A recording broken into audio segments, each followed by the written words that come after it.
Welcome to College Smart Radio, helping you bring into focus the true cost of college and how to tackle the runaway cost of financing a college education. College Smart Radio is hosted by Beatrice Schultz, a certified financial planner and founder of Westface College Planning. Now, here's your host for College Smart Radio, Beatrice Schultz. Welcome to College Smart Radio. Colleges aren't terribly picky about how you spend your downtime as long as you're doing something meaningful.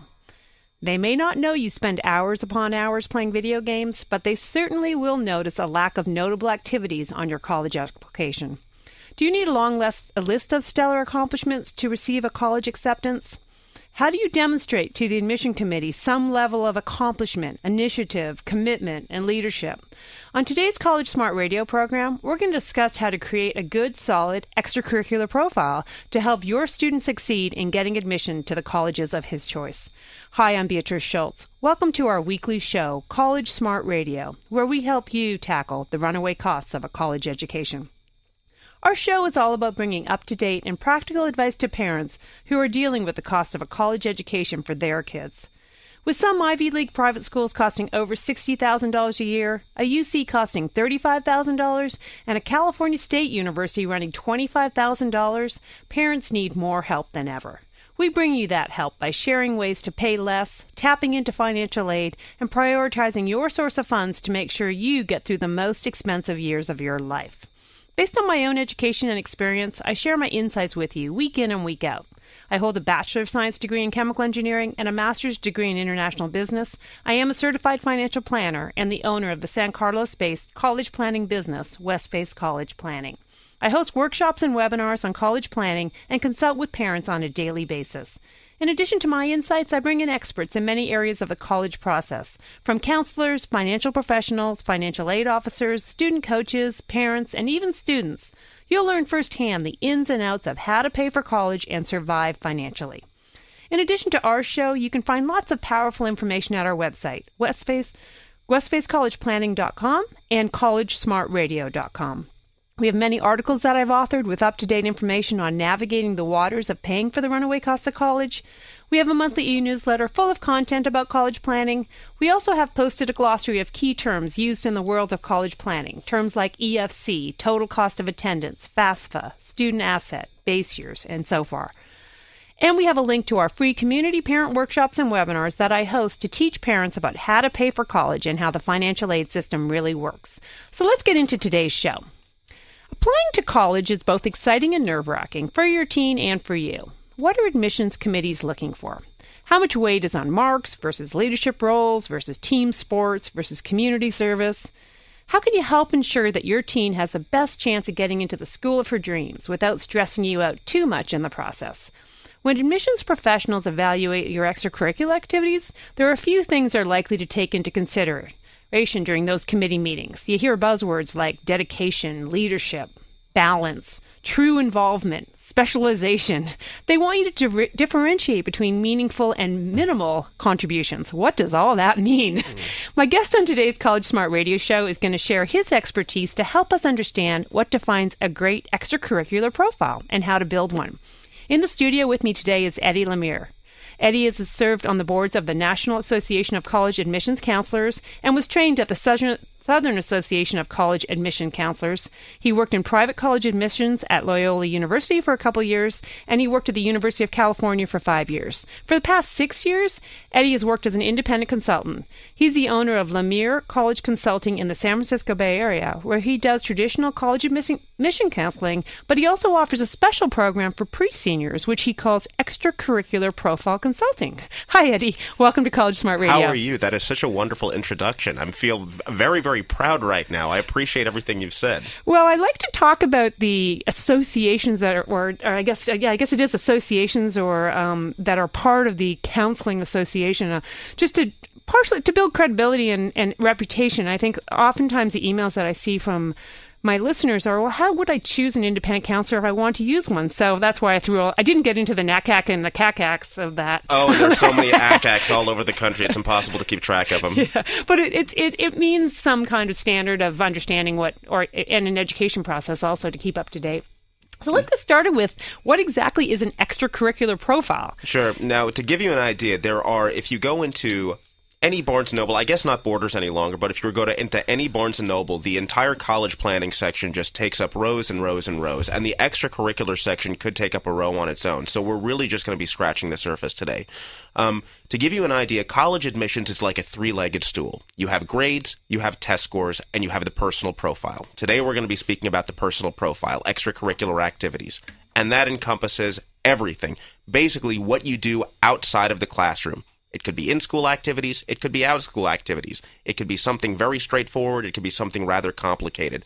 It's basically, like you said, showing what you do outside of the transcript, outside of the test scores. It's that third leg that is very, very important, especially for top-tier schools. Okay, now you've got my parents all worried on the... so what do they need to do, or what should the kids be doing to prep themselves or put together a nice profile for themselves, or live it, I guess, is the reality? Yeah, it depends on the year that the student's in currently. Usually with the younger students, it's a matter of throwing a lot of things up against the wall and seeing what sticks. The further they get into their high school career, the more they should sort of refine their interests. But I've worked with students as young as 6th grade where it's nothing, we're not doing anything as far as trying to prepare their resume. We're not doing anything that looks incredibly prestigious. We're just trying to figure out what they like to do, what they want to do, hopefully with some sort of academic inclination, because colleges are in the business of admitting scholars.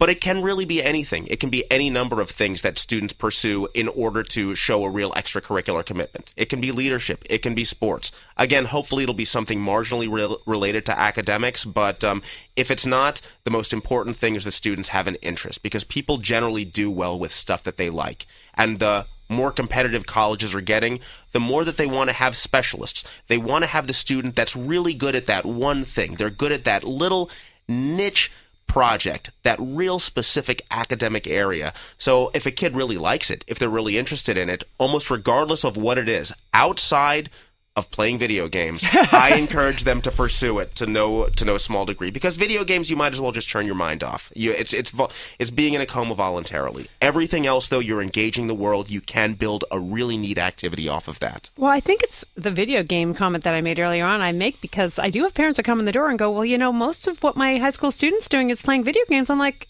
well, I don't know that he's getting the best high school experience, and no, that doesn't look good on a resume because it's not a great experience. No, not at all. Exactly. I mean, the student has to get out, engage the world, get some fresh air on their bodies. Yeah. So when we think about sports, volunteering, other type of extracurriculars, do you want to have a bit of all of it, or is it okay if you're you're an athlete and you do 20 different sports? I mean, should everyone be volunteering somewhere? Yeah, I think, with volunteering specifically, that's sort of like the a necessary but not sufficient requirement in order to get admitted to school. Everybody knows, every college knows that students really don't like volunteering, but if you're the one student that doesn't have any volunteering on their application, you might look like a bit of a sociopath. So I encourage students to have some sort of volunteering, some sort of community outreach, some sort of community engagement on that profile, almost regardless. Volunteering, even though it's not going to wind up pushing you over the edge into Harvard, it's going to be something that just about everybody else has. And a lot of high schools will require it, and it is a good way to give back to the community, so why not?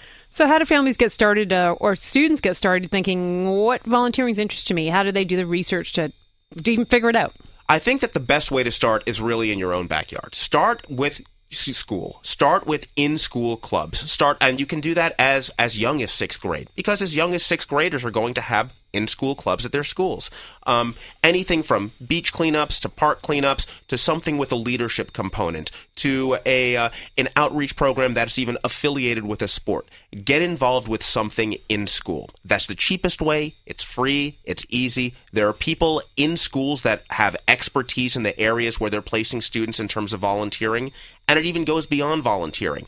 When you're looking in your own backyard, when you're looking at your own school, ask counselors about after-school programs. Ask them about leadership programs. Ask them about competitions for mathematics and for science. Best way to do it, easiest way to do it, at school, start talking to counselors and teachers. So I hear that consistency means something. For example, if you played in the band all through high school, it's going to be better than, and I joined the band in my senior year and started playing drums, which is still a good thing. But is that the same with volunteering, that you should pick something and then kind of make it a consistent volunteering program over your high school years and maybe middle school? I think consistency is good, but also staying away from some sort of stagnation. Consistency and sticking with a particular project is good, but you should be bumping up the level of sophistication. You should be bumping up the level of responsibility in any given year. Now, again, that could go for volunteering, or it could even go for some sort of academic pursuit like doing research in a lab. It could go for something with regard to leadership. One year, maybe you're the secretary of California Scholarship Federation. Next year, you're the vice president. The following year, you're the president.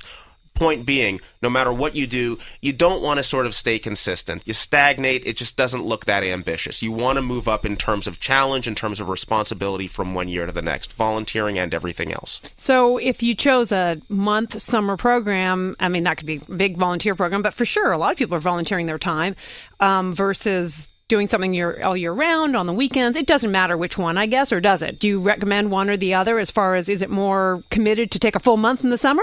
It depends on what it is. I mean, usually with summers, what I will encourage students to do is some sort of academic pursuit, because that's the one time during the entire year that they're going to have some time that is not going to be filled with mandatory homework, tests, and quizzes. So over the summers, I usually will have students get exposed to some sort of volunteering activities, but they will also be doing something academic. And what does that mean? Maybe give me some examples of what academic would be. For the younger students, there are great programs out there, even as young, again, not to freak out the parents, but 6th grade. There are two in particular that are very popular around this area.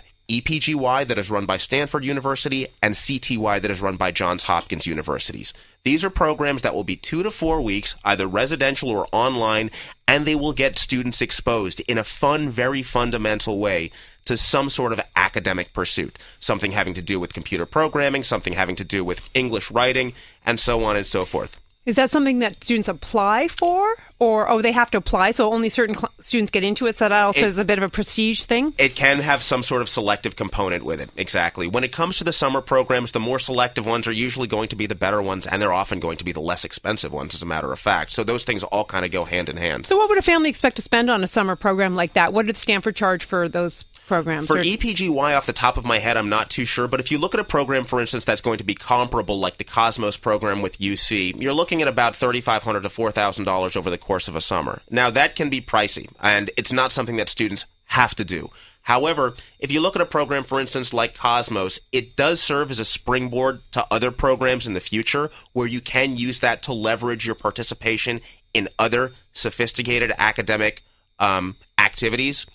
And also, several of those programs will confer college credit to the student once they're done with those.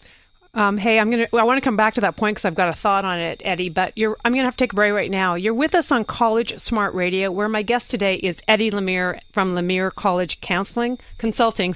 We'll be right back on College Smart Radio. For more information on today's topic, visit collegesmartradio.com or call area code 650-587-1559. College Smart Radio continues in moments on AM 1220 KDOW.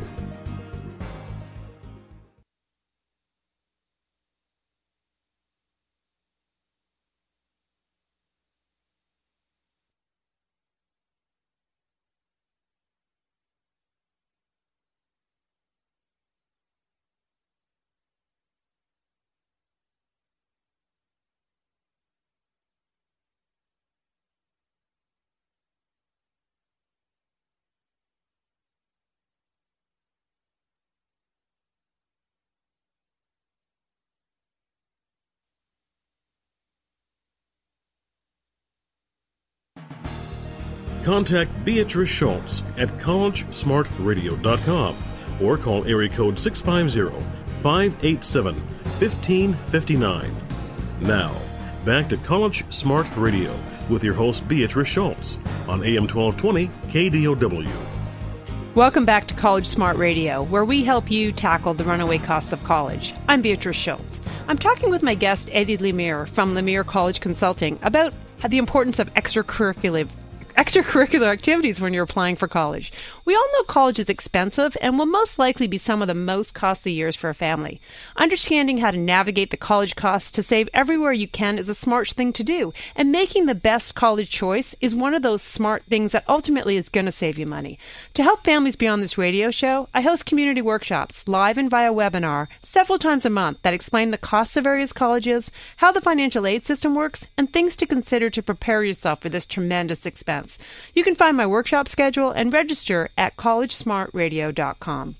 Eddie, we were just talking a little bit, I guess, about summer programs that can be part of extracurriculars, and we were talking even about how the way you can start that in grade 6 or at any time, but it's important to kind of do throughout your high school. Is what I think what you're saying is every summer should be something academic and something extracurricular, not just sitting at home hanging out. Exactly. You need to get involved, and you need to get involved, like you said, consistently. There needs to be this level of enhancement of sophistication from one year to the next, but you have to get out there. You have to do something. Again, the one thing that's kind of off the books are video games, because really you do not engage the world that way. Everything else, though, is up for debate. Everything else is on the table.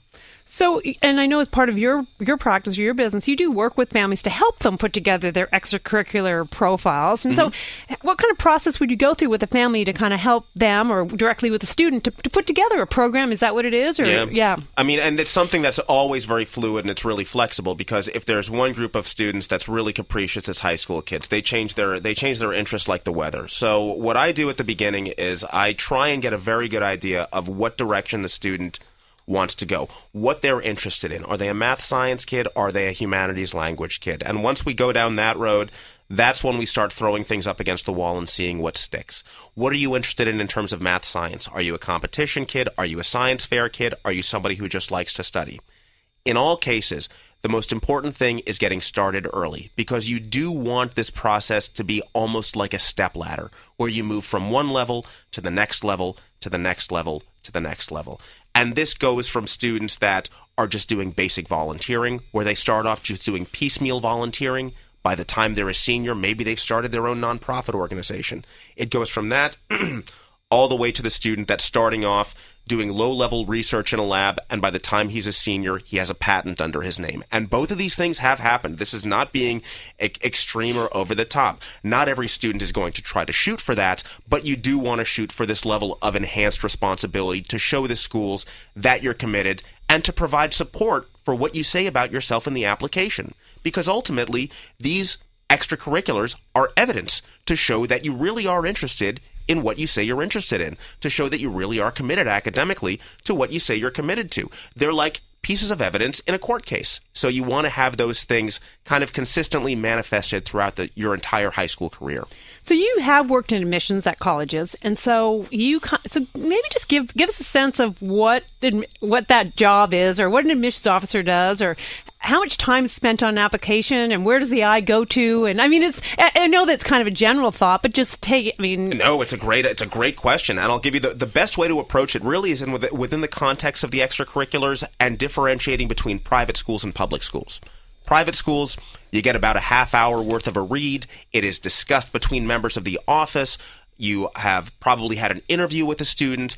I would have known the school's counselor, and so on and so forth. And would you say that's the truth? Usually you would be familiar with the school, and you will know the counselor, and kind of, do you have a sense of kids from this high school like? I mean, do you kind of make an opinion that way? Oh, yes. I can still tell you the difference in the grading system between Albuquerque High School and Albuquerque Academy, and I haven't worked there in 12 years. You look at people that are in the top 20 schools in the country, these people are lifers. They know the difference in curriculums between every school in their territory. They really know this stuff quite well. So don't ever think that a counselor will not know, or an admissions counselor will not know, the school's profile or the background. And is it true that the school, now that I've got you on radio, please go. Is it true that the colleges will take into account, if you happen to be at a small town that doesn't offer a lot of AP classes, you're not going to be penalized against it, and therefore does ranking mean a lot more than you might think? That's a good question. As far as the first part of that, if you're in a small town or you're at a school or something that doesn't offer what you're specifically interested in, that's fine. But with anything, it's not, and this goes with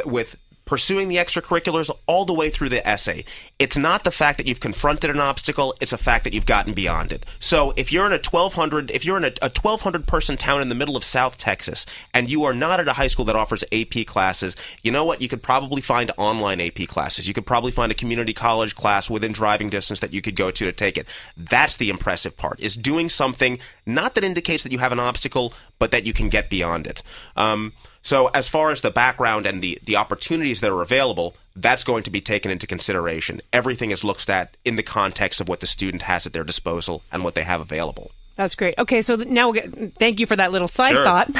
Now when we get back to the extracurriculars, is this going to be part of the personal statement, part of the essay?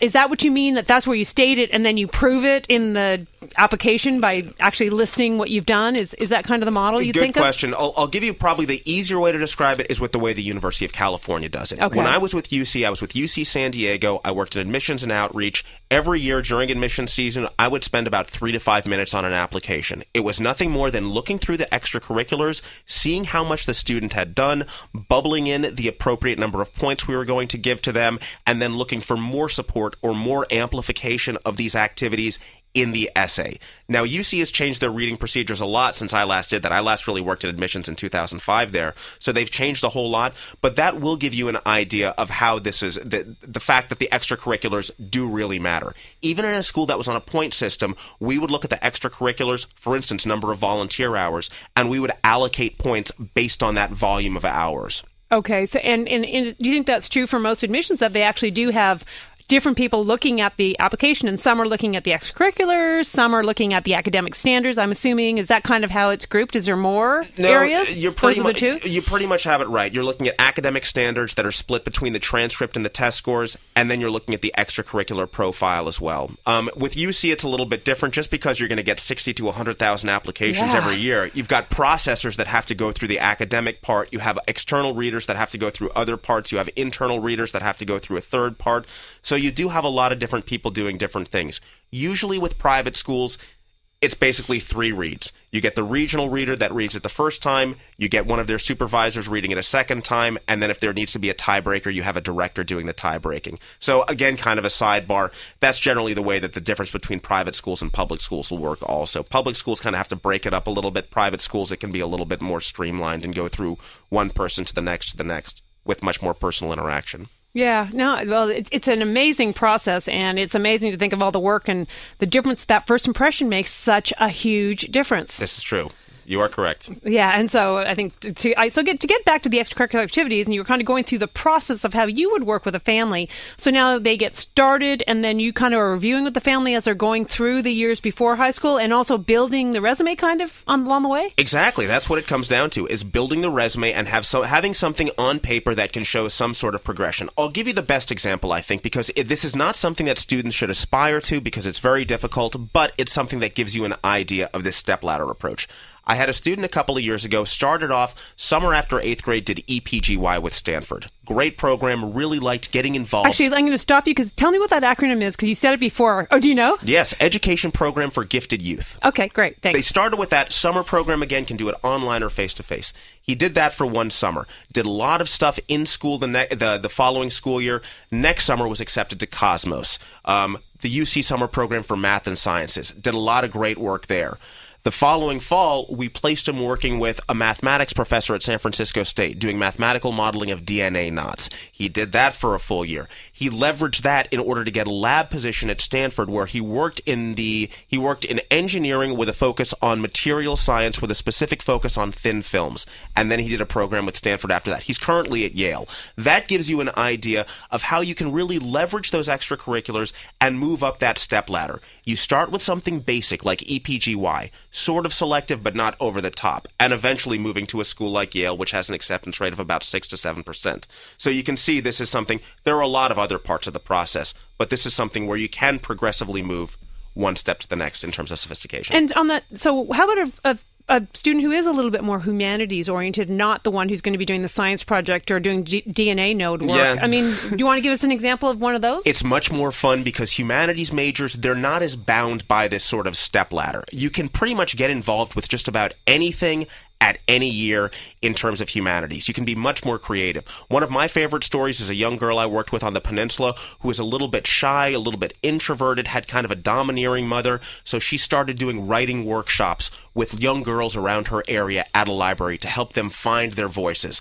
Free, a little bit complicated, but a very, very cool topic, and she was able to move her way up the ladder after that also. I like that, and I think that's going to open up some ideas for parents who are like, oh, my kid's not the DNA node guy. But, the bottom line is there are a lot of activities, as you said, inside and outside of the school. Eddie, thank you so much for joining us on College Smart Radio. It's been a pleasure. Get started early, everyone. A link to Eddie's LeMeire College Consulting website is going to be available on our College Smart Radio website, as well as a description of his extracurricular profile consulting for pre-seniors that we've been talking about on this show. Well, that wraps up another weekly show of College Smart Radio. We hope you picked up some new information today that helps you figure out ways to manage the runaway costs of college.